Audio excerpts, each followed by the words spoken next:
Today, I want to talk to you about someone who was cleansed by reading to you from Matthew chapter 8, verses 3 and 4. Here's what we read. Then Jesus put out his hand and touched him, saying, I am willing, be cleansed. Immediately his leprosy was cleansed, and Jesus said to him, see that you tell no one, but go your way, show yourself to the priest, and offer the gift that Moses commanded as a testimony to them. Under Jewish ceremonial law, it was absolutely forbidden to touch a leper. If you did, you would receive the ceremonial impurity that the leper constantly lived with.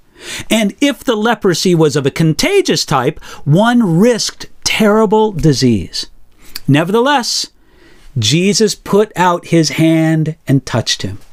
This was a bold and compassionate touch from the Savior. The idea is that the leper kept his distance from Jesus, but Jesus put out his hand and touched him.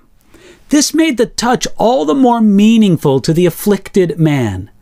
And of course, as soon as Jesus touched him, he was no longer a leper. Still, Jesus touched him. Jesus did not have to touch the leper in order to heal him. He could have healed him with a word or even with a thought. Yet he healed the leper with a touch because that is what the leper needed. Lepers didn't see much compassion, and many people bragged about how much they hated lepers. Yet Mark says that when Jesus looked upon this leper, he was moved with compassion. That's found in Mark chapter 1, verse 41. You see, it had been a long, long time since this leper had seen a face of compassion or felt a loving touch. Matthew tells us, immediately his leprosy was cleansed. The former leper's life was changed forever. He was not only healed, but as he requested, he was cleansed. Jesus had recently said, ask and it will be given to you. That's in Matthew chapter 7, verse 7.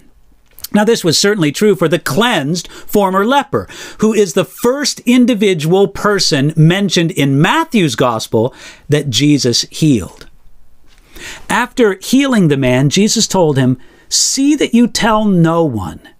Jesus often commanded people to be quiet about their healing or some miraculous work that Jesus had done for them. He did this because he wanted to keep down the excitement of the crowds until the proper time for his formal revelation to Israel.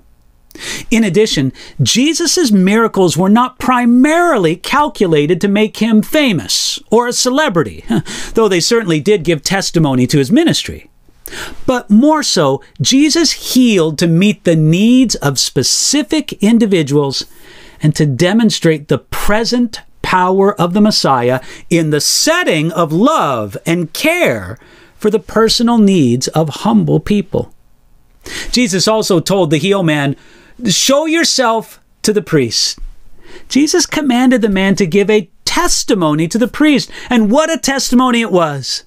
The Mosaic law commanded specific sacrifices upon the healing of a leper, and when the man reported it to the priests, they had no doubt had to perform that ceremony that they were rarely or ever performing.